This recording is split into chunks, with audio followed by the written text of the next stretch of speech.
Hi, it's Scott with Water Heaters Only, and today we're going to be talking about draining your water heater. This is one of those annual maintenance that really will help increase the life of your water heater. Nowadays, honestly, they're made to last about 8 to 10 years, but you can always help increase the life by draining and sometimes even flushing your water heater. This is your water heater.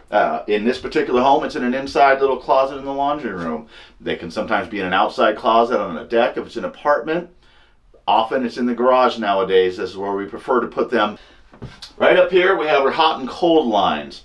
This is your cold line. It's almost always on the right, and your hot line on the left. What you're going to want to do, the water in here, it's typically about 120 degrees. We're going to be draining it to a safe location, which we'll get to in a minute. But the fact is, it's hot, so you're going to want to turn it down, but you turn it down to its lowest temperature setting, and then give it an hour or two. You can do it in the morning and come back in the afternoon. Once you turn that down, the next thing you're going to want to do is turn the water off. Up here on the cold line, there will always be a water shutoff valve. Sometimes it's nowadays a red one. This one has just your classic blue knob here. You just want to turn to the right. Remember, righty-tighty, lefty-loosey. We all remember that. And if we don't, you've learned one of many new things today. At this point, find another faucet in the home, and you're going to want to open the hot side.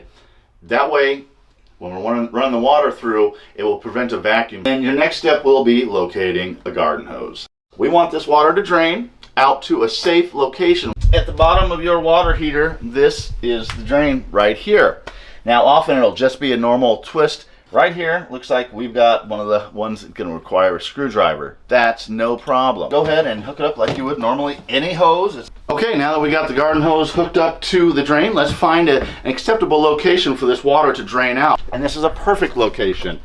Nice little gravelly dirt, so we're going to want to, of course, shut off the water at the drain down here, just like I showed you. Again, this one requires a screwdriver, so no problem. What do I keep saying? And we should all know, righty-tighty, lefty-loosey.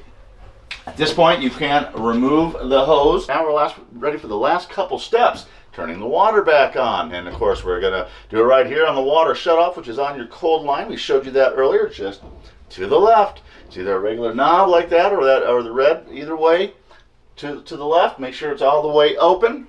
And then we're going to readjust our thermostat here. Remember, we turned it down low so we can get the water temperature down. And just turn it back to where it was. Make a note, 120 degrees, something like that. This one's got an A, B, and C and a very hot, but it wasn't on very hot. When you kick it back on, you're probably going to hear your pilot kick back on because you turn off close the hot water valve on your sink or wherever you had that open. And that's it. Any questions, any technical assistance about this or anything related to your water heater, call us 24 hours a day, 7 days a week. We're always happy to come out. Don't charge extra for weekends, holidays. Sometimes that's all you're available is on the weekend. Sometimes you have water heater issues on Thanksgiving. Thanks for visiting.